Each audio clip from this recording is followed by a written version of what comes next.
Mesdames, Messieurs, bonsoir. Amoureux du sport, je vous souhaite la bienvenue sur le plateau de la Grande Team. Ravi de vous retrouver pour notre rendez-vous sportif quotidien. Allez, je vous invite à suivre le sommaire. On y va.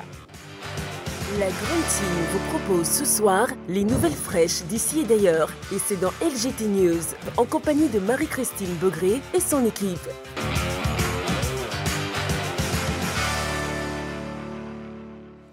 Voilà, alors 90 minutes d'émission en votre compagnie, très chers téléspectateurs. Merci de rester toujours fidèles à la Grande Team. Nous sommes donc en direct sur la 3, la chaîne qui vous offre 3 fois plus de sport. Et donc, exceptionnellement, 2 questions LGT ce soir. Vous pourrez bien sûr participer à l'émission en répondant à ces 2 questions. La première question donc, pro-ivoirien, selon vous, qui est le meilleur joueur de la saison ? Et la deuxième question, transfert, Nicolas Pepe a-t-il encore un avenir en Europe? Pour participer, le numéro de téléphone est la 3, le 27 21 59 93 99. Et aussi, vous pouvez nous écrire sur la page Facebook de la 3. Voilà, donc bien sûr, je ne serai pas seule ce soir. Je serai donc accompagnée des autres membres de la team. D'abord, bonsoir, Dago Charles. Bonsoir, Marie-Christine. Voilà, bonsoir, Jean-Philippe. Bonsoir, Marie-Christine. Bonsoir, Roger Stéphane. Bonsoir, Marie-Christine. Et bonsoir, Saint-Séverin. Bonsoir, Marie-Christine. Voilà, donc avec vous, on sera ensemble jusqu'à 22 h, bien sûr, en direct sur la 3. La première rubrique de notre émission, c'est bien sûr LGT News. On y va.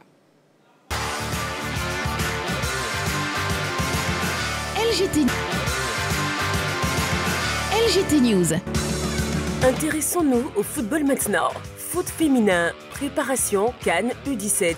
La sélection nationale cadette invitée au Maroc. La sélection nationale féminine ivoirienne cadette a reçu une invitation pour se rendre au Maroc pour 2 matchs internationaux amicaux. À cet effet, les joueuses de Coudognan Adélaïde auront une double confrontation contre leurs homologues marocaines des U17, respectivement les 1er et 4 juin prochains. En regroupement au Parc des Sports de Trècheville depuis le début de la semaine, notre équipe de reportage a pu arracher quelques mots à des joueuses et à la sélectionneuse. Nous avons très bien joué, nous avons dominé et c'est à la dernière minute qu'ils ont marqué le 3e but. Le message, c'est qu'on doit se concentrer, on doit jouer. C'est une nouvelle équipe, c'est-à-dire une nouvelle sélection. Cette sélection qui n'a jamais existé en Côte d'Ivoire, c'est une première et elles n'ont pas de compétition aussi. Sans la compétition, on ne peut pas avoir de victoires parce que la compétition devient une évaluation de toutes les séances d'entraînement que vous faites. On n'a pas eu suffisamment de séances d'entraînement, mais le peu qu'on a eu, on a appris beaucoup. Devant les buts, on ne marque pas. Donc il y a un problème de travail de finition devant les buts. Dans le milieu, on perd beaucoup de balles parce qu'il n'y a pas de concentration et il n'y a pas beaucoup d'appels de balles vers l'avant. Je pense qu'on a failli à ça. Et il y a aussi la gardienne, la titulaire, elle a un examen. Et la seconde, étant blessée, malade, elle était obligée de rester dans le but. Ce ne sont pas des excuses, mais c'est ce qui a permis que nous perdons ce match. LGT News. Galatasaray, célébration du titre. Aurier Serge fait son entrée avec le titre Fimbu de la Team PA.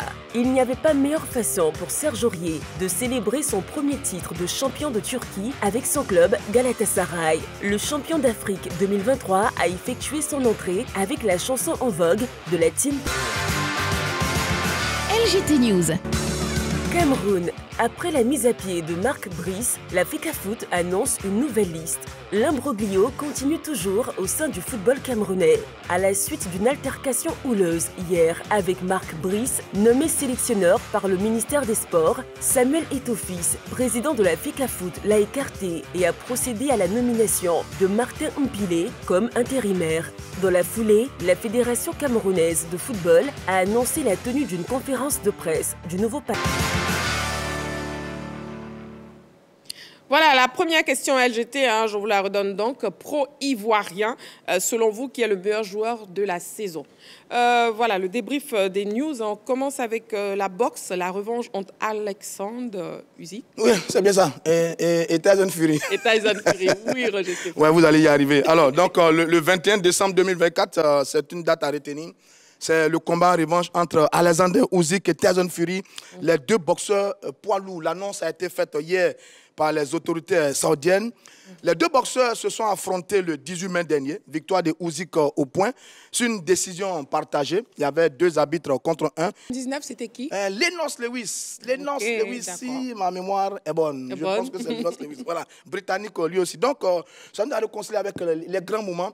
Maintenant, on attend ce combat revanche pour voir est-ce que Fury va récupérer les ceintures, est-ce que Usyk va confirmer son titre de champion du monde unifié. Rendez-vous 21 décembre prochain. C'est un combat à ne pas manquer. À ne pas manquer, en tout cas. D'autres informations complémentaires pour vous, très chers téléspectateurs. Gala de boxe, encore oui, la boxe. Michel Soro, très attendu à la Fight Nation. Comme nous vous l'avons annoncé hier, la 3 diffusera ce 31 de France et à Clairefontaine. Les joueurs français sélectionnés pour l'Euro 2024 ont rallié leur camp de base à Clairefontaine pour la préparation de ce tournoi. Avec des styles vestimentaires qui se passent de commentaires.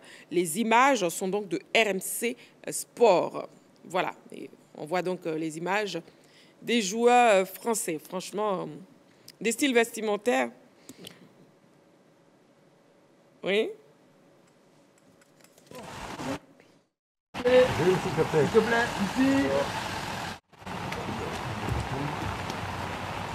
Gilles.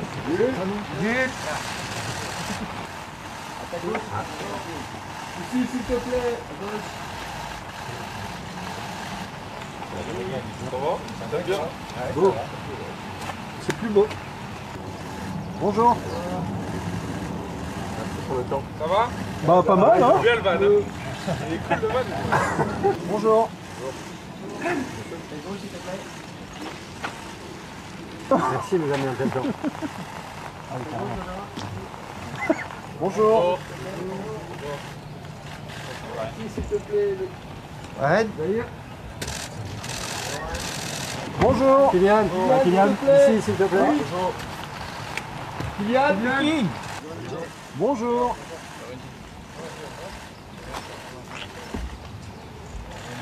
S'il te plaît. Ça va bien? Rigolo. Voilà, avec donc le retour à N'Golo Kanté justement en sélection. Michel Soro justement pour la Fight Nation. Jean-Philippe. Oui, il va combattre Ozil dans cette soirée de boxe qui est tant attendue et qui aura lieu dans quelques jours. Bon, je dirais que c'est une soirée déjà pour Michel Soro pour préparer son grand combat du 8 décembre parce que le 8 décembre, il devra affronter Greg Vendetti, un Américain, et ce combat-là devrait lui ouvrir les portes pour aller chercher un titre mondial, celui des moins de 70 kg en WBA. Donc on attendra de Michel Soro sur ce combat qu'il démontre tout simplement qu'il est en bonne préparation, en bonne forme physique pour, je dirais, atteindre tous ses objectifs de cette année 2024. Michel Soro, c'est un boxeur de 31 ans, franco-ivoirien, qui a 32 victoires, dont 21 KO, un nul et 2 défaites. Et donc, sur ce combat face à Ozil, on espère que notre représentant pourra montrer une fois de plus toute sa dextérité dans ce noble art. On espère donc le gala de boxe sera diffusé donc ce 31 mai, bien sûr en direct sur votre chaîne La 3. Et puis, sans Séverin, avec vous, on parle Playoff NBA. Oui, Playoff NBA. La Ligue américaine est au stade des demi-finales actuellement de conférence. Et donc, c'est le match entre Dallas et Minnesota. Donc, Dallas avec 2 grands joueurs, on va le dire comme ça, Kyrie Irving et Luka Doncic, qui mènent pour l'instant dans la série 3-1. Donc, ça veut dire que Minnesota a failli être éliminé parce que dans cette compétition-là, quand tu perds les 4 premiers matchs, automatiquement, tu rentres à la maison, tu vas pêcher, comme le disent les Américains. Go fishing. Donc là, Minnesota est encore en vie, on va le dire comme ça, parce que Minnesota vient d'avoir une victoire et attend de rattraper Dallas. Mais comme on l'a vu dans l'élément, c'est difficile pour une équipe de Trashville. À suivre. À suivre. Donc, Dago Charles, avec vous. Oui. Oui, non, moi je voulais revenir sur cette interminable affaire qui concerne le Cameroun, qui pratiquement nous concerne maintenant tous. On a passé toute cette question à la revue ici. Mais moi je voudrais juste interpeller le président Samuel Eto'o, qui réalise que depuis le début de sa prise de fonction, pour moi, c'est que ses détracteurs font tout ce qu'il faut pour l'éjecter de ce siège de président de la Fédération, la Camerounaise de football, de conduire un peu son mandat jusqu'à à la normalisation. Sinon, comment comprendre qu'un ministère, des responsables d'un ministère puissent vraiment venir franchir les portes de l'Africa Foot sans être invité, un certain nombre de choses de ce genre-là, franchement. Et il a tout notre soutien, mais qu'il n'oublie pas. Et moi, je ne souhaite vraiment pas que ça soit sous son mandat qu'on parle une fois de plus d'une normalisation. Donc, qu'il fasse très attention. Parce qu'au finish, je pense que c'est vers là-bas que les uns et les autres veulent l'emmener. D'accord, très bien. On marque une petite pause, hein, le temps de la publicité. Et on se retrouve dans quelques instants pour la suite de l'émission. À tout de suite.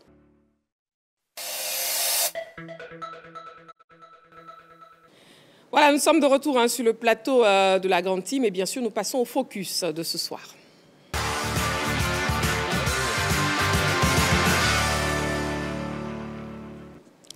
Nous parlerons donc des éléphantos U17. Justement, les éléphantos sont revenus au bercail après avoir terminé vice-champion du tournoi qualificatif de la CAN U17 zone UFOAB organisée par le Ghana. Ils peuvent donc se féliciter d'avoir validé leur billet pour la Coupe d'Afrique des Nations de leur catégorie. Alors, messieurs, impression justement sur les performances de nos éléphantos. Oui, ça c'est vrai. Une grosse performance, on va le dire comme ça. Une grosse performance parce que d'entrée dans la compétition, les éléphants ont perdu 5-1 face au Ghana, le pays organisateur. On a entendu beaucoup de choses après cette première défaite. Mais ils se sont servis de cette défaite-là pour continuer la compétition comme l'ont fait avant leur grand frère durant la CAN 2023 qui a eu lieu en 2024 à Abidjan et dans d'autres villes de la Côte d'Ivoire. Donc ils ont réussi à se qualifier jusqu'en finale, voilà, avec un coach Bassiri qui à la baguette. Beaucoup de joueurs, comme vous le savez, sont issus des centres de formation. Il n'y a pas de championnat de jeunes actuellement, hormis celui des U20 des clubs de Ligue 1. Voilà, donc ça veut dire que les enfants ont bien bossé, les centres de formation ont bien bossé, les clubs ont bien bossé. Et donc, ça a été quand même un crève-cœur de les voir perdre la finale face au Burkina Faso. Mais ce qu'on retient, c'est que la Côte d'Ivoire revient dans cette compétition-là 4 ans après. Parce que contrairement à ce que tout le monde dit, on était qualifié déjà en 2020 pour la CAN de la catégorie. Malheureusement, il y a eu la normalisation et la Covid. Donc le Maroc a annulé la compétition. Voilà, donc ça fait 4 ans qu'on n'est pas qualifié pour la compétition. C'est à mettre au crédit aussi des présidents de clubs qui ont abattu un bon travail, surtout les clubs qu'on appelle les clubs formateurs, dont l'Accep Mimosa, qui a notamment 5 éléments dans cette équipe-là. Donc, félicitations aux jeunes. On attend maintenant la CAN de leur catégorie en 2025. On ne sait pas si elle sera organisée en Côte d'Ivoire ou au Maroc, mais nous espérons qu'ils feront bonne figure pour nous ramener à nous trouver après 2013. D'accord. Bon, 4 ans, mais déjà, on note que ça fait 10 ans, voilà, qu'on compte. 10 ans que, justement, après la dernière qualification à une CAN des cadettes. Donc, bon, c'est une satisfaction de revoir, justement, que nos jeunes sont de retour sur le plan continental. C'était l'objectif et il a été atteint. Maintenant, sur le plan comptable, on enregistre quand même 2 grosses défaites et 2 victoires avec un score minimal. Ça, il faut le dire clairement. Les garçons sont allés à Montaigu, ils nous ont séduits. Ils ont montré de très bonnes prédispositions face à des formations d'autres continents, mais sur le continent africain, on était moins impérial.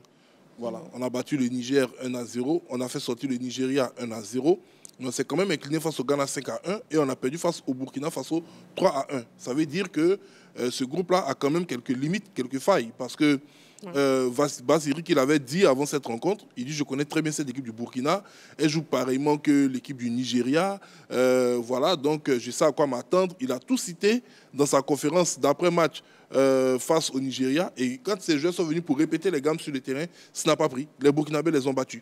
Ça veut dire pour moi que certes les garçons ont réalisé ce qui est attendu d'eux, mais c'est un groupe à parfaire. Voilà, c'est un groupe à parfaire. Si on avait considéré que le premier match contre le Ghana était un faux pas du fait d'avoir, je dirais, mésestimé les adversaires, face au Burkina Faso, ça confirme simplement que le groupe a quelques limites. Maintenant, heureusement pour nous, on a pu se qualifier. Félicitations aux garçons. Et quel sera l'objectif de la prochaine édition? Si c'est pour aller chercher la compétition, il est clair qu'il va falloir améliorer le groupe. Si c'est pour aller participer, bon, on peut encourager ces garçons-là et leur permettre, ceux qui ont eu la qualification, d'y aller. D'accord. Donc, la participation des éléphantos au tournoi qualificatif CAN U17 dans l'heure du bilan, Roger Stéphane? Non, pour moi, c'est un bon bilan, dans la mesure où l'objectif principal a été atteint. celui de participer à la prochaine CAN de la catégorie en 2025. C'est l'objectif principal. Le deuxième, c'était évidemment de gagner le tournoi. Les garçons ne sont pas arrivés. Maintenant, quand j'écoute mes amis, notamment Jean-Philippe, on a peut-être le sentiment que nos garçons n'ont pas le niveau. Il y a des sentiments qu'on n'a pas le niveau de leurs adversaires. Mais j'ai regardé un peu le tournoi lui-même et il m'a donné quelques éléments d'explication. Alors, le Burkina Faso, qui nous gagne en finale, a fait match nul 0-0 en phase de poule avec le Nigeria. Et Nigeria que nous avons battu en demi-finale. Autrement, les équipes ont sensiblement le même niveau. Alors, le Nigeria a été quart de finaliste de la dernière compétition et le Burkina Faso a été troisième de la dernière CAN. Donc, nos garçons ne sont pas très loin du niveau de ces équipes, même si à la vérité, ils ont loupé 2 matchs quand même dans le tournoi, notamment le premier match, le 5-1 face au Ghana et le 3-1 de la finale face à l'équipe du Burkina Faso. Maintenant, moi, si je retiens également les discours du coach, parce que sur le premier match, quand on perd, le coach dit les enfants, il y a eu la pression, ils n'ont pas joué sur leurs valeurs, ils ont complètement déjoué, etc., etc.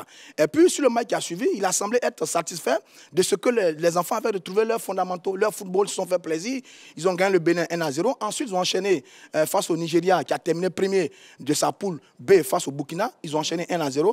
On était tous confiants, on pensait qu'ils allaient faire un bon match en finale. Malheureusement, les vieux démons sont revenus. Maintenant, oui, il y a du travail à faire. Il y a du travail à faire. On s'est qualifié pour la prochaine CAN.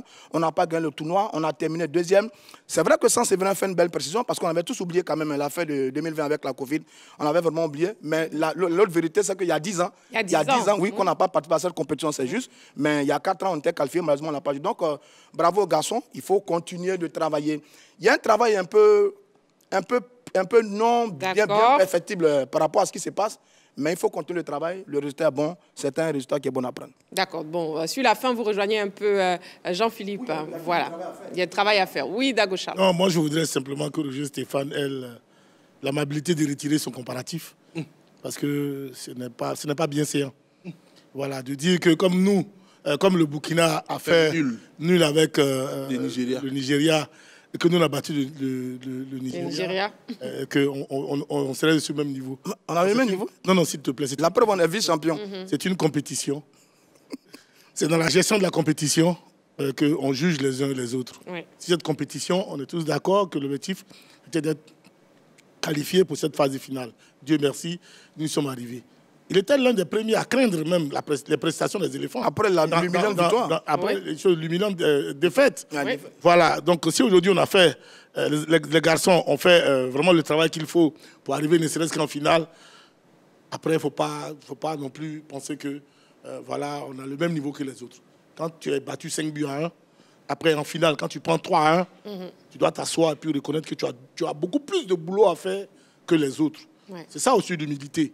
Et donc, je voudrais qu'on retienne ça et qu'on se mette vraiment au travail. Et je suis d'accord avec lui, vers la fin de son propos, en parlant de travail. De travail. Voilà un peu. Mais quand même, on termine vice-champion. Oui, on est deuxième quand même. Si on n'a pas le niveau, comment on termine deuxième? Stéphane, ne nous contentons pas du peu. Après, nous ne pas nous contenter du peu. Ne parlez pas en même temps, nous avons le talent. Voilà. Si on est deuxième, si on n'a pas le niveau... C'est pas la peine de débat, Dagocha. On vous a bien compris. Non. Lui parle, on ne dit rien. Non, bien sûr qu'on dit. Bien sûr qu'on dit. Je suis d'accord avec ça. Mais on est deuxième quand même. Allez-y, Jean-Philippe. Écoutez, vous savez, on peut avoir des propos de fanfaronnade, on peut essayer de flatter les égos ici, mais il y a une réalité. Oui. Aujourd'hui, la Côte d'Ivoire, au niveau de ces sélections, je dois se bâtir un palmarès digne de ce nom. On est quand même l'un des pays pionniers en termes de formation. On se plaint ici qu'il n'y a pas de tournoi de jeunes. Moi, j'ai vu une fédération qui a mis les moyens pour permettre à cette équipe du 17 d'atteindre cet objectif. Elle a permis à cette équipe d'aller jouer le tournoi de Montaigu. Est-ce que le Burkina était à Montaigu? Qui a vu la préparation du Ghana? On a des équipes sur le continent africain ici qui ne vont pas participer à ces prestigieux tournois qui arrivent à nous battre. Il faut qu'on se pose des questions. C'est aussi simple que ça. Cette équipe du Burkina, qui peut dire ici qu'au Burkina, il y a un championnat de jeunes? On sait ce qui se passe au Burkina, même au niveau de l'organisation des championnats de première division. Mais comment est-ce que cette équipe parvient à battre une formation qui est en préparation depuis de nombreux mois en finale 3-1? Donc il faut arrêter de flatter les égos. Il y a une réalité qui est là. Ces garçons ont donné ce qu'ils pouvaient donner. Même le coach Bassiri qui l'a dit, ils ont beaucoup joué face à des formations à l'international. Est-ce qu'ils ont du mal à se remettre dans le moule pour jouer face à des formations du continent. Ce qui veut dire simplement que jusqu'à la prochaine compétition, ce qui peut améliorer les capacités de ces garçons, c'est d'organiser des tournois ici, d'organiser des rencontres avec des nations du continent. Et je pense que la fédération a corrigé cela avec les U20 qui ont affronté l'Algérie ici en semaine, en aller et en retour. Ce n'est pas la meilleure préparation forcément que d'aller jouer des tournois hors du continent africain. Parce que quand on revient, il y a la dure réalité. La qualité de la pelouse n'est pas pareille. Bien sûr. Je dirais l'intensité physique n'est pas pareille. Il y a plein d'aspects qui rentrent en ligne de compte. Il faut aguerrir nos joueurs d'abord sur les compétitions locales avant de faire des projections à l'international. On est vice-champion de la zone UFOA. Bon, ça fait plaisir à Roger Stéphane. Mais c'est très bien. On peut très bien s'en contenter. Mais c'est très bien. D'accord, oui, pour terminer, oui. Je me projette sur la compétition en elle-même et sur les améliorations apportées à cette équipe afin qu'elle puisse aller jusqu'au bout. Parce qu'il ne s'agit pas d'aller au Maroc ou de recevoir les nations. Si c'est la Côte d'Ivoire, comme cela le dit dans les rumeurs ici, et sortir au premier tour. Ça, non. Aujourd'hui, la Côte d'Ivoire est standing à défendre dans toutes les compétitions. D'accord, très bien. Mais sans Séverin, est-ce que finalement on ne devrait pas aussi féliciter la Fédération ivoirienne de football, justement, qui a mis tous les moyens en œuvre pour une bonne préparation pour ces éléphantaux U17? Oui, à ce niveau, oui, il faut féliciter la Fédération. Il faut surtout la féliciter pour l'ensemble des compétitions de jeunes auxquelles on participe depuis 2 ans. Quelle que soit la catégorie, U17, U20, U23, à l'international, la Côte d'Ivoire est en train de gagner en expérience. Les U17, vous avez vu, viennent de terminer la vice-champion. Le U23, on les a vus face à la France récemment. Un match exceptionnel qu'on a perdu, c'est vrai, 3-2.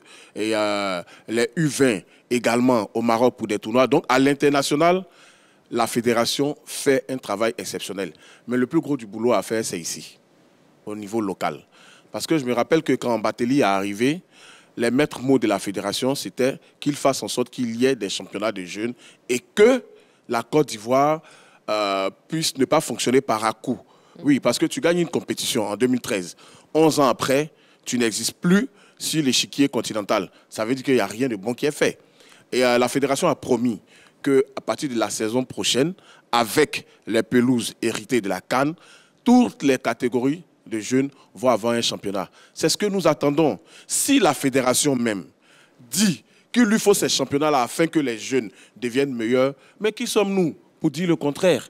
Ouais, ça veut dire que la formation, c'est la base. C'est ce qui fait la fierté de toutes les grandes nations. Vous avez vu l'Espagne ici, aligner 3 titres continentaux, 2 en Europe, 1 au niveau mondial. Voilà, donc ça veut dire que la formation, c'est la base. Aucune fédération sérieuse ne peut occulter la formation. D'accord. Et donc, il faut beaucoup de travail. Mais je peux chuter maintenant. Très bien. Non, s'il vous plaît. Bon, déjà, le parcours et les statistiques de nos pachydermes à travers cette infographie. Alors, la phase de groupe A, la Côte d'Ivoire a été battue par le Ghana 5-1. Ensuite, la Côte d'Ivoire a battu le Bénin 1-0. En demi-finale, la Côte d'Ivoire a battu le Nigeria 1-0. En finale, la Côte d'Ivoire a été battue par le Burkina Faso 3-1. Nombre de matchs joués 4. 4 buts marqués. Nombre de buts marqués. Oui, nombre de matchs joués également 4. Nombre de buts marqués 4. Nombre de buts encaissés 8. On a marqué 4 buts, on a encaissé 8. On a terminé vice-champion, 2e de la compétition, où il y avait 7 nations. Très bien. En tout cas, cette qualification a été très bien accueillie par les acteurs du football ivoirien, notamment les présidents de clubs. On regarde.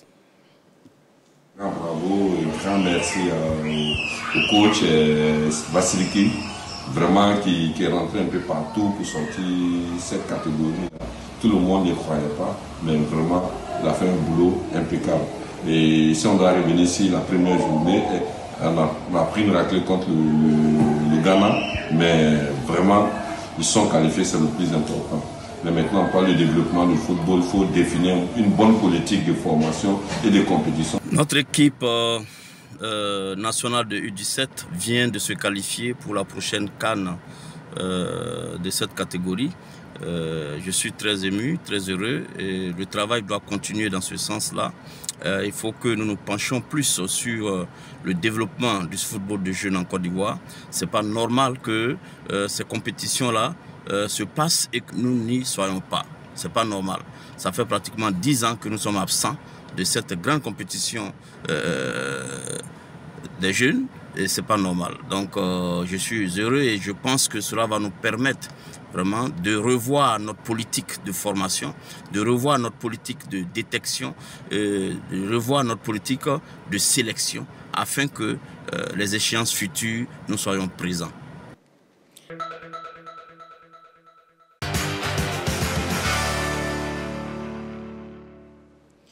Voilà, nous sommes en direct sur la 3 jusqu'à 22 h et bien sûr nous passons à présent à l'actu de ce soir. On y va.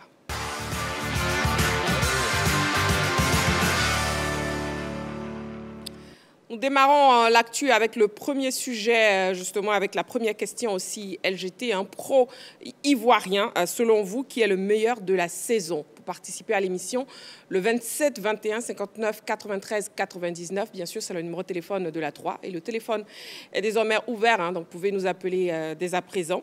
C'est la fin de la saison dans la grande majorité des championnats professionnels. Alors notre rédaction a décidé de désigner le meilleur joueur de la saison. On en parle donc sur ce plateau, mais après ce sujet, on regarde. Alors, selon vous, qui est le meilleur joueur de la saison? Donc, vous pouvez nous appeler pro-ivoirien. Vous pouvez nous appeler au 27 21 59 93 99. Et déjà sur le plateau, bon, j'aimerais avoir vos avis aussi. Dago Charles, selon vous, pro-ivoirien, qui est le meilleur joueur de la saison? Franck Kessié. Franck Kessié, pour vous? Pourquoi? Moi, Franck Kessié est le meilleur joueur de la saison, du point de vue de tout ce qu'il a montré. Déjà avant la CAN.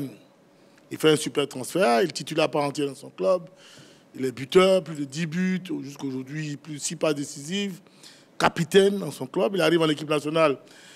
On s'est amusé à un moment donné par le jeu des observations des entraîneurs. A dit que il fallait qu'on le sorte un peu parce qu'on ne peut pas jouer avec notre trio habituel.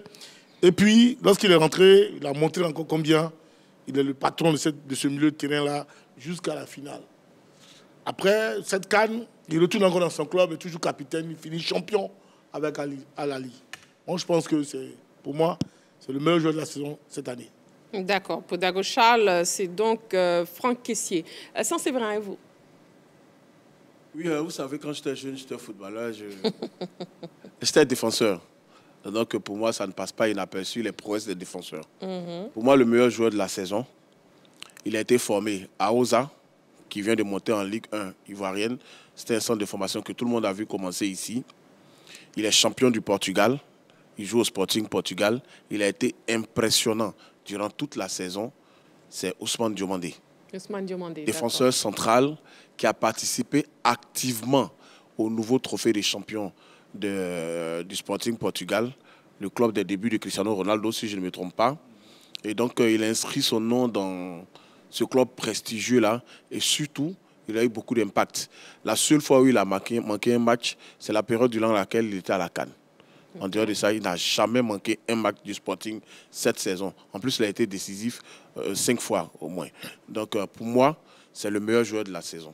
Honneur aux défenseurs. D'accord. Pro-ivoirien, selon vous, qui est le meilleur joueur de la saison, vous pouvez nous appeler au 27 21 59 93 99. C'est donc Franck Kessié pour Dago Charles et pour Saint-Séverin, Ousmane Diomandé. Oui, Jean-Philippe. Écoutez, à cet exercice, on nous avait demandé de faire sortir un trio. Et j'ai fait sortir mon trio. Mais je dirais simplement que pour moi, 3 joueurs sont distingués particulièrement sur cette saison. Le meilleur des 3. Je vais y arriver. Ou bien vous voulez qu'on réponde directement et qu'on Oui, arrêtez la fanfaronnade. Voilà. Il y a Kosonou qui a fait une saison collective magnifique avec son club. Il y a Sébastien Haller qui a eu un caractère décisif et au niveau de la sélection nationale et qui a un grand leadership. Et il y a un joueur particulièrement qui a rassemblé l'ensemble des critères concernant ces différents éléments que j'ai cités. Et c'est Franck Yannick Kessié. Il était régulier cette saison. Son caractère décisif a été démontré avec l'équipe nationale. C'est le premier buteur en finale de Coupe d'Afrique des Nations pour la Côte d'Ivoire, en 5 finales. On a vu son apport inestimable. Aujourd'hui, beaucoup de personnes ont parlé de Franck Kessié sur cette Coupe d'Afrique des Nations. Mais je me rappelle que sur celle qui s'est passée au Cameroun, c'est sa blessure face à l'Égypte qui nous porte ce gros préjudice et on sort. Parce que dès qu'il est sorti, l'équipe était méconnaissable. Donc c'est dire que depuis fort longtemps, il y a un impact au niveau de l'équipe nationale. Mais sur cette canne-là, c'est beaucoup plus ressorti de par le leadership qu'il a dégagé sur le terrain, à telle enseigne qu'il a terminé la finale avec le brassard de capitaine de cette équipe de Côte d'Ivoire. Et c'est un véritable leader.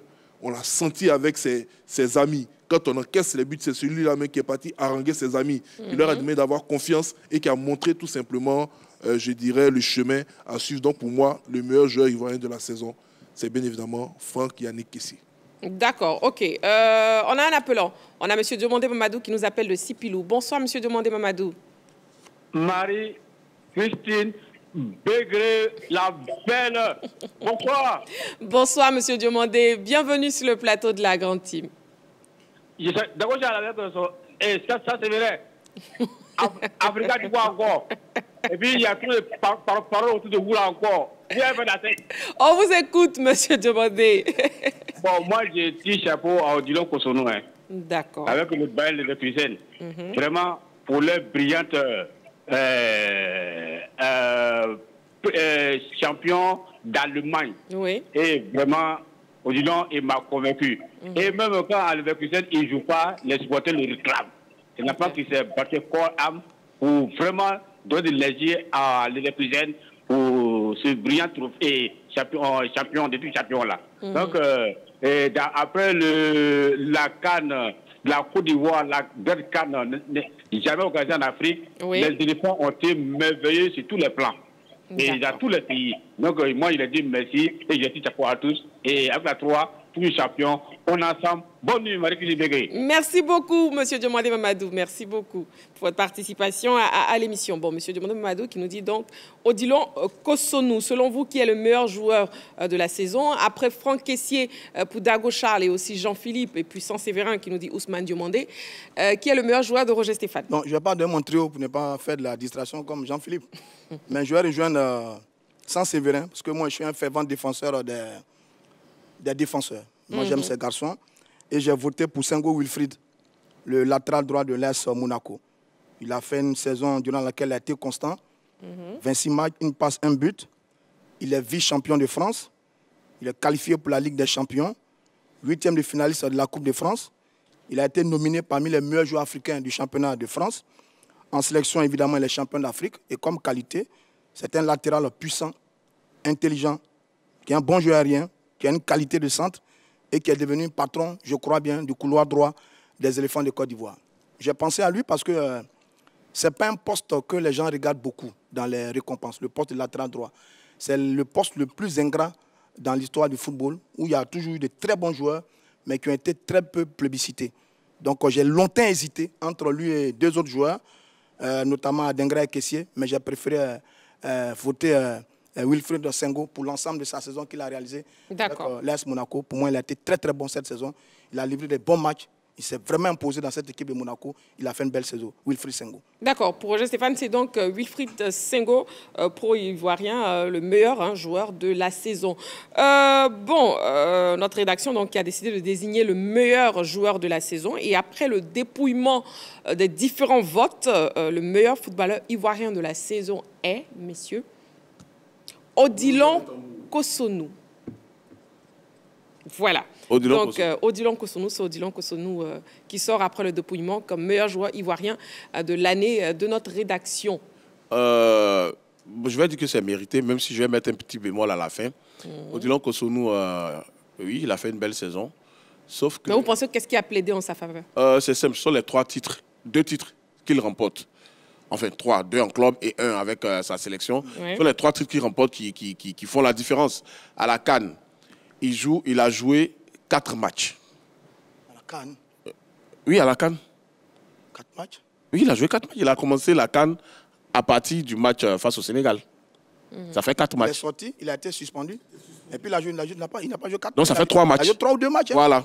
3 matchs. Avec un match où il est sorti, un carton rouge face au... 2 matchs et demi. 2 matchs et demi. Voilà, 2 matchs et Donc demi. ça veut dire qu'il n'a pas été le plus impactant de la défense. Tout le monde sait que ça a été Evan Ndika, dans notre défense centrale en tout cas, et qui a joué d'ailleurs tous les matchs de la CAN. Alors, en club, il est derrière Jonathan Tah, Tapsoba et Nkapié. Il n'est pas toujours un titulaire de l'équipe de Bayer Leverkusen.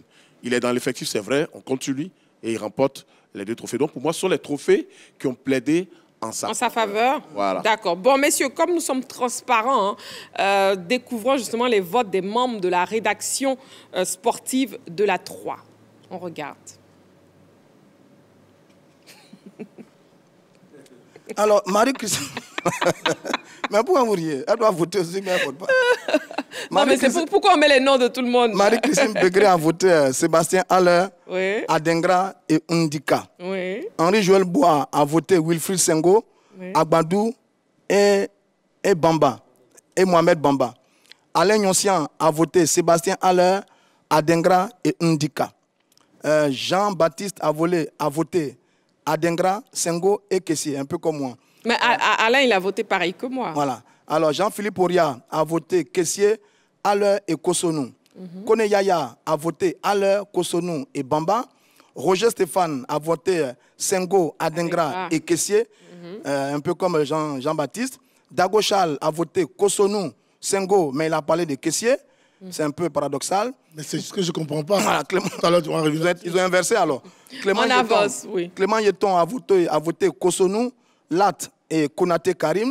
Dorgiles Kofi a voté Adengra, Diakité et Kosonou. Saint-Séverin a voté Kosonou, mais il a parlé de Ousmane Diomandé et Haller. Et puis Kouadio Georges a voté Kosonou, Sengo et Kessier. À la vérité, sur les votes, ouais, le nom de Odilon Kosonou revient beaucoup, à la vérité. Vous avez reconnu, avant de voter Diomandé, Dago Charles ne se reconnaît pas dans son vote. Oui, on va avancer, messieurs. Oui, rapidement, Dago Charles. J'avais envoyé un deuxième. Ça, c'est vrai, s'il vous plaît. En fait, la question n'était pas, pour ce que moi j'ai reçu, n'était pas relative au choix qui est le premier, le deuxième, le troisième. Voilà. Non, ça d'accord. a été D'accord, donc il y a eu une incompréhension. Mais un trio dans l'ordre quand même. Non, pas demandé. C'est pas ce qu'on a demandé. Un trio dans l'ordre, peut-être 3 jours conséquents. Très bien, messieurs. Bon, nous avons un appelant. Nous avons M. Traoré qui nous appelle de Yopougon. Bonsoir, M. Traoré. Monsieur Traoré? Bon, je crois que nous l'avons perdu. Vous pouvez nous rappeler au 27 21 59 93 99. Voilà. Bon, messieurs, je vous propose maintenant le classement final et le podium. Bon, les points ont été ainsi attribués. On y va. Première place, donc 3 points. Sur le Odilon Kosonou. Deuxième place, 2 points. Et puis troisième place, 1 point. Bon, alors donc Odilon Kosonou est premier. Avec Leverkusen. Celui que j'ai choisi, Wilfried Sengo, est deuxième avec l'AS Monaco. Adengra, qui était mon deuxième choix, est troisième avec Brighton. Voilà donc le podium des 3 meilleurs pros ivoiriens de cette année. D'accord, je vous explique donc bien. Je vous explique donc bien, messieurs. On fait donc première place, 3 points. Deuxième place, 2 points. Troisième place, 1 point. Et après avoir fait le total, on a établi le classement. Donc, entre parenthèses, c'est le nombre de fois qu'ils ont été cités à une place. Non, c'est juste de toute façon. Ce qui est dit, c'est qu'on n'a pas reçu l'information qui s'essaie de faire un classement. Oui, effectivement. C'est vrai qu'on n'a pas reçu. Et même sur les votes qui ont été donnés, Saint-Séverin et Dago Charles ne connaissent pas dans le classement. Mais maintenant, une rédaction a décidé. On ne va pas se faire la guerre. Parce que vous savez que les votes ont toujours été comme ça. Il y a toujours des polémiques après. Maintenant, il y a le choix quand même est exceptionnel. Parce que personne n'a gagné autant de trophées que Kosonou. S'il vous plaît. Voilà. Et puis si on peut terminer rapidement. Le choix de Kosonou, je pense que sur sa saison collective avec Bayer Leverkusen, il a beaucoup gagné que les autres. Même si individuellement, certains se sont mieux comportés que lui, mais collectivement, il a marqué les esprits. C'est très bien, il mérite sa récompense. Et puis moi, je suis content parce que c'est un défenseur. Bon, je suis content. Maintenant, je précise que sur le podium, j'ai placé au moins 2. Sengo et Adengra. Bon, comme Roger Stéphane le dit. On va avancer. Saint-Séverin, s'il vous plaît. Saint-Séverin, s'il vous plaît. Carton jaune maintenant. Saint-Séverin, vous voulez un carton rouge? Voilà.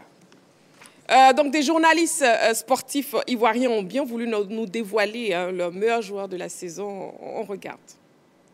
À la base, j'ai une shortlist de 3 joueurs qui, pour moi, pourraient donc prétendre être meilleur joueur ivoirien de la saison 2023-2024.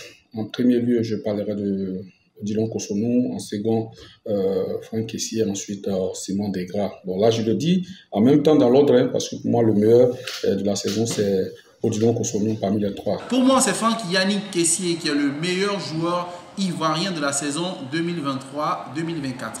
Pourquoi? Parce qu'il a fait une très bonne saison avec son club à la Ligue. Il porte le brassard de capitaine, il est le leader de l'équipe et il a permis à cette équipe-là de se qualifier aujourd'hui pour la Ligue des champions asiatiques.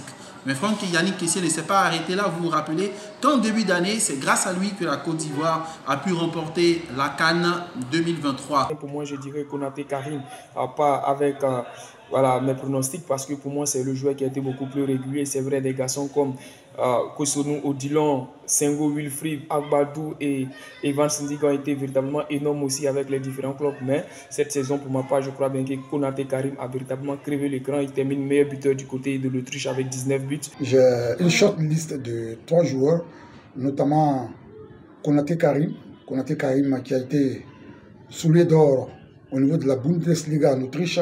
Et puis il y a Ousmane Diomandé, champion avec le Sporting Club du Portugal donc. Et puis le dernier c'est Odilon Kosonou qui avec le Bayer Leverkusen qui a tout rasé sauf l'Europa League où malheureusement ils ont été battus par Atalanta de Bergame. Donc s'il fallait choisir le meilleur des 3, je choisirais Odilon Kosonou parce qu'Odilon Kosonou avec le Bayer Leverkusen, ils ont été maîtres en Europe avec des victoires sans défaite. Voilà, donc pro-ivoirien, selon vous, qui est le meilleur joueur de la saison? On a un appelant, hein, tout de suite, on le prend, un appelant de Korogo. Bonsoir, monsieur. Bonsoir, madame. Vous appelez comment? Oh, merci beaucoup, vous êtes aimable. Comment vous appelez, s'il vous plaît? C'est Poakus Théodore. D'accord, très bien. Alors, on vous écoute, hein, pour vous, hein, qui est le meilleur joueur de la saison? Pour moi, c'est Wilfried Sengo. Wilfried Sengo, d'accord. Pourquoi? Vous convenez avec moi qui là. Allô, on vous écoute. Hein? Ah, ok, pour moi, dans son club, il a prouvé ses talents et à l'équipe nationale, il a fait ses preuves. C'est pourquoi, bon, comme très souvent, on se fie à ceux qui marquent beaucoup de buts. Quand on classe les meilleurs joueurs, c'est parce que sinon, pour moi, pendant cette période, il a beaucoup joué, il a prouvé. D'accord. OK. Merci beaucoup. Pour vous, c'est donc Wilfried Sengo. Merci beaucoup pour votre participation à l'émission. Mais bon, messieurs, à l'heure, est-ce qu'il ne méritait pas mieux, finalement? Jean-Philippe d'abord. Écoutez, il a une saison assez difficile en club. C'est assez évident. Il a une saison également marquée par énormément de blessures. Et son héroïsme pendant la Coupe d'Afrique des Nations, pour moi, est la marque des véritables leaders. Parce qu'il n'a pas abandonné son équipe, il n'a pas abandonné ses coéquipiers. Il est arrivé en sélection nationale avec une blessure qui normalement devrait l'écarter de la compétition. Il a fait le sacrifice de jouer en étant à 40% de ses capacités physiques. Et même en étant à 40% de ses capacités physiques, je l'ai dit ici la dernière fois, il était décisif à chacune de ses entrées. Face au Sénégal, c'est lui qui envoie la passe qui crée le pénalty. Face au Mali, c'est lui qui va au duel aérien pour envoyer le ballon sur Diakité, qui décompose ensuite avec Simon Adingra et on a l'égalisation. Face à la RDC, c'est lui encore qui marque cette reprise de volée et on connaît tout ce qui s'est passé en finale. Lorsque 2 minutes avant, pendant la pause rafraîchissante, il avait demandé à l'entraîneur de sortir cette anecdote qu'il a racontée et que Justin Konan lui a dit « Écoute, on a encore besoin de toi, reste ». Parce que Justin sentait quelque chose, c'est lui qui marque ce deuxième but qui permet à la Côte d'Ivoire d'être champion d'Afrique. Pour moi, cette compétition-là a marqué le caractère de l'homme, au-delà de toute chose. Donc c'est pour ça que dans mon classement, je l'ai mis en deuxième position, parce que je disais qu'il a eu un caractère décisif avec son équipe nationale, même avec son club.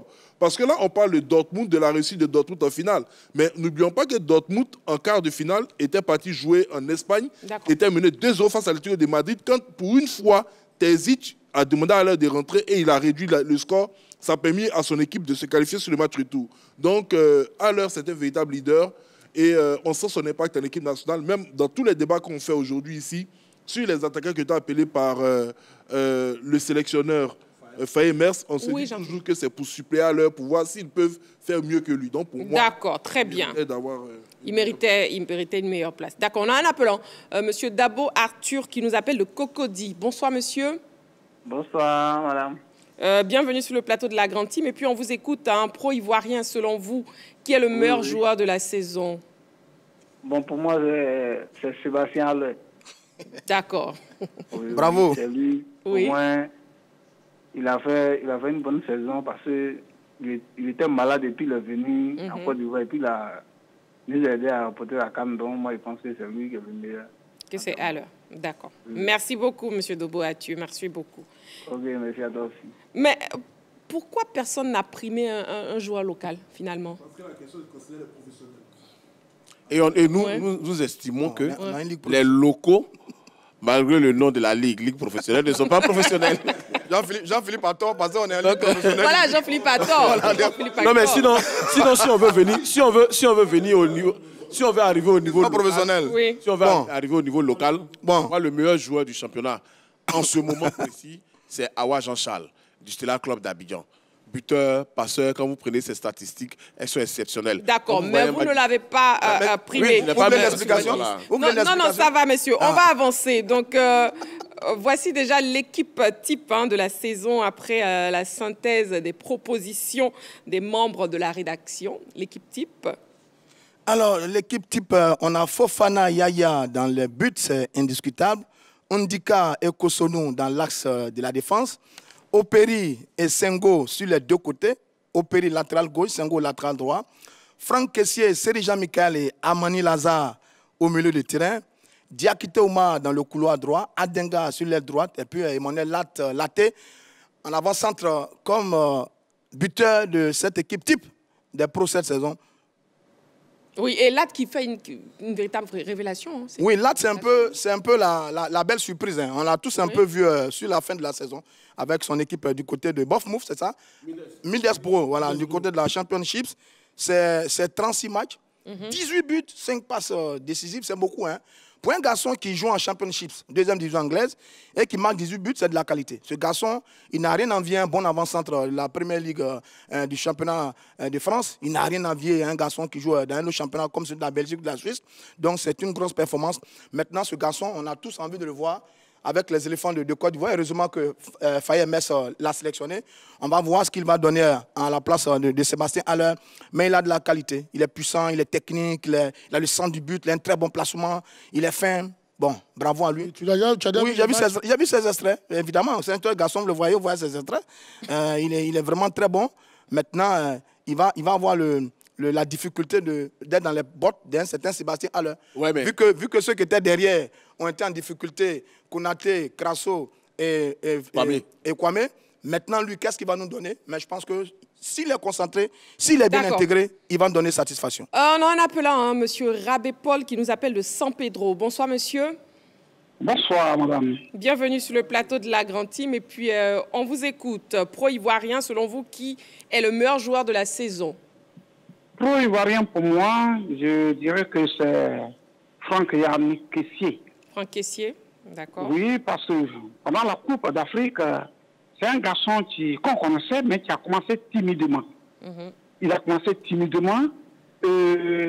Après le débat, je dirais, des éléphants, il a eu le courage de revenir en lui-même après notre élimination pratiquement. On a été ressuscité par le Maroc. Et là, il a poursuivi l'engagement de conduire l'équipe. Il a conduit l'équipe jusqu'en finale.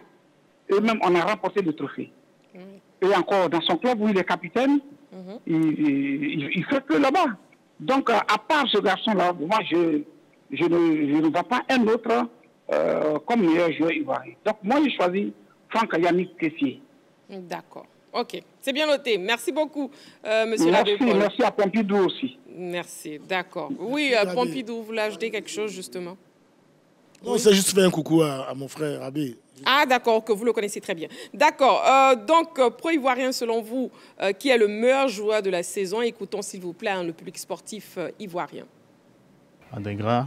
Pourquoi? Parce que, bon, il a fait ses preuves durant la CAN et aussi dans le championnat anglais. Voilà. Il a été décisif sur les passes qui ont donné des résultats vraiment satisfaisants. Monsieur Adengra, pour moi, il a a beaucoup de talent, un jeune vraiment qui va faire vraiment beaucoup de grandes choses pour l'équipe nationale et pour son club au niveau international.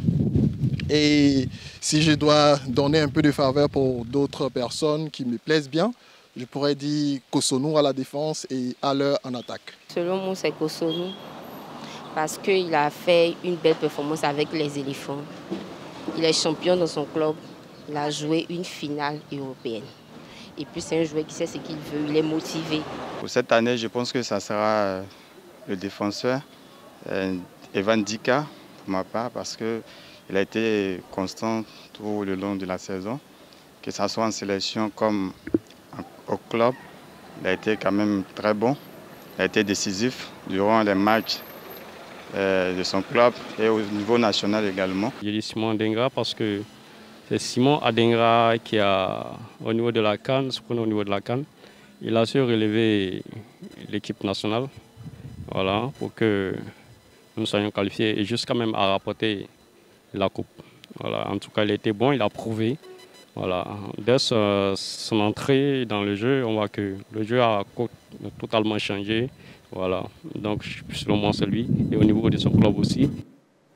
Voilà, c'était donc l'avis du public sportif ivoirien, pro-ivoirien selon vous, qui est le meilleur joueur de la saison. On note que finalement, avec les votes au niveau de la rédaction sportive ici, c'est Odilon Cossonu qui remporte le titre. Voilà, on va passer au deuxième sujet de l'actu de ce soir.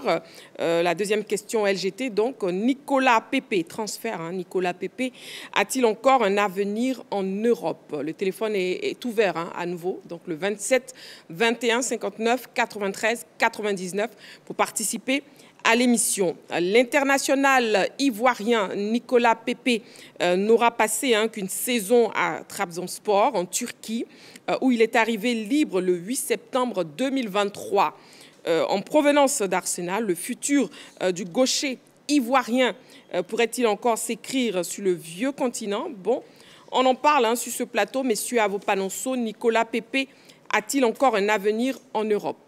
Oui ou non? C'est oui pour tout le monde sur le plateau. D'accord. Est-ce que vous pouvez argumenter, s'il vous plaît, Dago Charles? Écoutez, tout dépend de lui.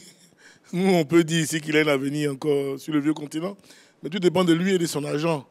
Écoutez, quand on a joué à Arsenal avec un certain salaire, quand on revient en France, et dans la même fourchette de salaire, et à un moment donné, il faut pouvoir s'asseoir et puis, à mon sens, faire le bilan. Quel est l'objectif, finalement? Veut-on revenir à son meilleur niveau, ou alors on veut engranger suffisamment de blé pour pouvoir rentrer et puis pour assurer ses vieux jours? Là, la grande question, à mon avis, du côté de Pépé.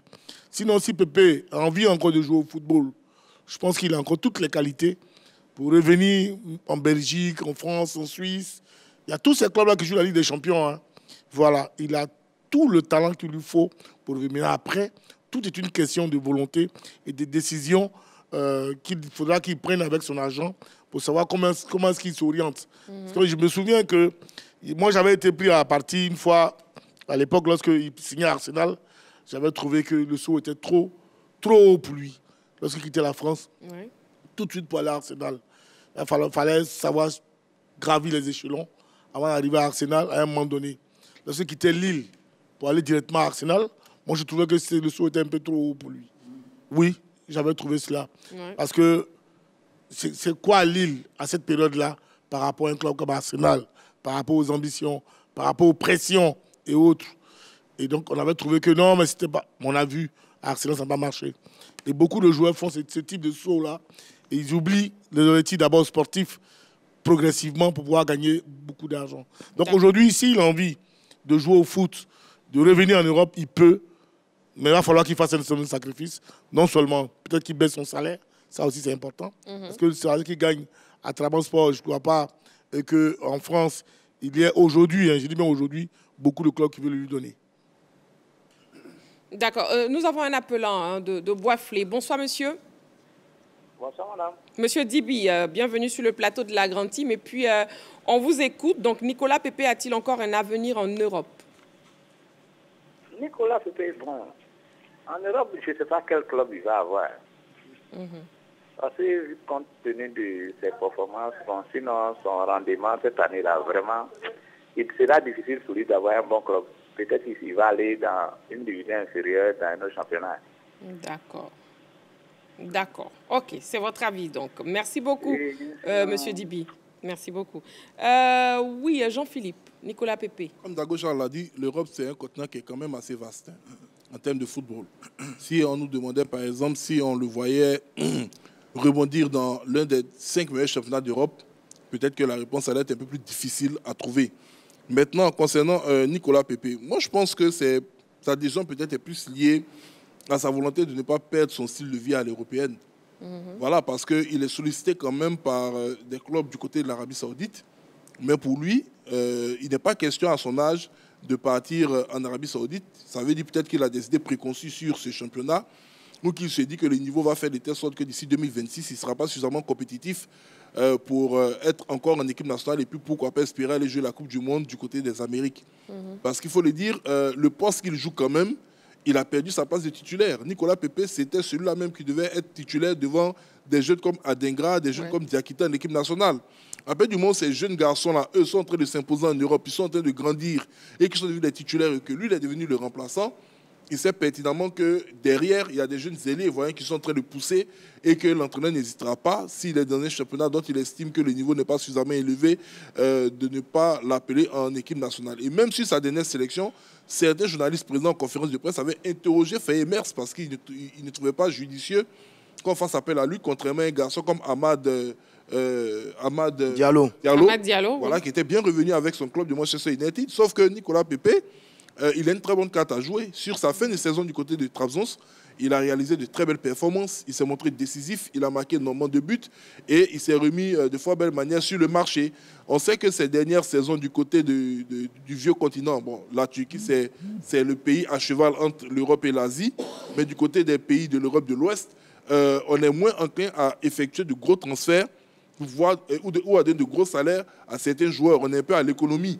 Donc, comme Dago l'a dit, il faudrait qu'il revoie également ses prétentions salariales et qu'ensuite, il se fasse intéresser par un projet. À l'époque, il était intéressé par le Milan AC, signé du côté de l'Italie. Est-ce que du côté de l'Italie, on va lui faire les yeux doux avec une formation du Milan qui est en train de se reconstituer? Bon, on verra ce que cela va donner. On verra donc, Jean-Philippe. Nous avons un appelant, nous avons M. Zongaston en ligne. Bonsoir, monsieur. Bonsoir, ma soeur. Je salue vraiment tous mes frères qui sont sur le plateau. Quand je vais citer un à un, c'est là tard. Ah, c'est clair. Donc on ne cite pas. Oui, je suis un garçon là, oui, vice-président de l'amicale des supporters des clubs de Côte d'Ivoire chargé de la mobilisation. Voilà. Bienvenue sur le plateau de la Grande Team. Et puis, on vous écoute. Hein, on parle de Nicolas Pépé. Est-ce qu'il a encore un avenir en Europe? Vous savez, je le dis sincèrement, il peut encore avoir un avenir en Europe. Vous savez, quand vous jouez là, il y a des gens souvent qui vous minimisent. Pour vous donner souvent un ballon là, vous avez des problèmes. Est-ce que vous savez que c'est l'homme qui fait l'homme? Quand vous êtes sous l'aide de jeu là, il y a des gens, même si vous avez un meilleur buteur, ils vont tout faire pour ne même pas que vous soyez encore un meilleur joueur. Mais si entre vous entendez 1 plus 1 égale à 1, l'unicité, je pense que Pépé va relancer encore. Vous avez vu ce qu'il a fait quand même à la canne où il a eu même pénalty, tout, il a lancé la balle, mais c'est comme ça. Mais entre nous là, j'ai parlé, on est en Afrique, merci, si on va réussir, comment je sais. D'accord. Merci beaucoup, M. Zongaston. Merci beaucoup. Oui, voilà. Oui, Roger Stéphane. Sur son avenir en Europe, bon, j'ai mis oui. Parce que, bon, on ne va pas être contre sa volonté, parce que j'ai lu quelque part qu'il a vraiment envie de rester en Europe. Mais il y a des questions à se poser quand même. S'il reste en Europe, c'est pour un projet sportif. Je suppose que c'est pour un projet sportif. Alors, premier élément, c'est gagner la Ligue des Champions. Mais pour gagner la Ligue des Champions, il faut jouer dans un top club. Un vrai top club, parce que les clubs qui gagnent la Ligue des Champions, on les connaît en Europe. Est-ce qu'il a les moyens de jouer dans un top club? Il veut jouer un titre domestique dans un pays, il veut être champion d'un pays. Ça encore, il faut jouer dans un club moyen ou bien un top club, parce que les clubs qui sont champions dans les différents pays, on les connaît plus ou moins. Ou alors, il va aider un club à se maintenir. Bon, là, il va au rabais ses ambitions sportives, mais est-ce que aider un club à se maintenir est un très beau challenge pour notre Nicolas Pépé? Donc, quand je regarde toutes ces questions, je ne sais pas si rester en Europe va être vraiment une très bonne chose pour lui. S'il le veut, ok. S'il se bat avec le talent et les qualités qu'il a, peut-être. Mais moi, je lui aurais conseillé une destination exotique pour un projet plus financier que sportif, parce que quand même, Nicolas Pepe, il a déjà fait de très belles choses dans sa carrière quand même. À Lille, dont parle Dagocha, il a été meilleur joueur, il a fait une superbe saison. À Arsenal, il a bien commencé, c'est mal fini. Il a bien une belle carrière avec les éléphants de Côte d'Ivoire, il vient de gagner la Coupe d'Afrique. Donc à sa place, je serais allé pour un projet financier. Il a 28 ans, il est trop souvent blessé, il n'est plus percutant et performant comme par le passé. Il est apparu 23 fois pour 6 buts, 3 passes. Ça, ce n'est pas du Nicolas Pepe. Donc, il ne s'est pas imposé vraiment à Trabzonspor du côté de la Turquie. Bon, est-ce qu'il peut encore rester en Europe? C'est à lui de voir, mais moi, je lui conseillerais de choisir une destination exotique et aller gagner beaucoup d'argent parce qu'il a déjà fait de très belles choses dans sa carrière. D'accord, très bien. Bon, messieurs, terminons en beauté avec quelques beaux buts, justement, de Nicolas Pepe en club et en sélection. On regarde. Voilà, les magnifiques buts de Nicolas Pepe. Saint-Séverin, on ne vous a pas entendu? Oui, Nicolas Pepe, je pense qu'il a encore sa place en Europe, pas dans les top championnats, mais parce que l'Europe est vaste. Partizan Belgrade, il a sa place là-bas. Ostra Vienne, il a sa place là-bas. FC Midland en Belgique, voilà. Donc l'Europe est vaste, mais pour moi, il gagnerait mieux à revenir en France. En France, parce que des clubs comme Lyon, comme Marseille, ce sont des clubs présentement du calibre de Nicolas Pepe. Quand il quittait Lille pour aller à Arsenal, beaucoup de personnes le voyaient aller déjà au Bayern. Mais à l'époque, dans sa tête, le Bayern était une équipe rodée. Et quand il est arrivé à Arsenal, entre le départ de Unai Emery et l'arrivée de Arteta, ça n'a pas marché pour lui. Donc il peut revenir, il peut rester en Europe, mais dans un championnat comme la France. Voilà, parce que c'est un championnat qui est suivi par les Ivoiriens, notamment par son coach Faye Metz en sélection. D'accord, bon, c'est la fin de ce débat pour ce soir. D'ailleurs, même la grande team ce soir, c'est terminé. Je vous donne une information finale de la Ligue Europa 9 conférences. Bon, le résultat, Olympiakos plutôt. Olympiakos. Voilà. Ça va aller. Du courage. 1 et puis Fiorentina 0. Oh non, ça fait une deuxième défaite. Voilà, donc Fiorentina, l'équipe de Christian Kwame, qui était titulaire en plus ce soir. Ça fait 2 défaites. L'année dernière, ils ont perdu contre West Ham et cette année encore contre l'Olympiakos. Christian Kwame, on espère que tu vas te remettre moralement et revenir en sélection en septembre. On a 2 Ivoiriens qui ont perdu 2 finales maintenant. Allez, c'est terminé pour ce soir. Merci beaucoup, messieurs. Merci, Dago Charles. Merci. Voilà, merci Roger Stéphane, merci Jean-Philippe, merci Saint-Séverin. Merci Marie-Christine. Voilà, merci beaucoup très chers téléspectateurs. On se retrouve demain en direct 20h30, toujours sur la 3. D'ici là, prenez soin de vous et n'oubliez pas, faites toujours du sport.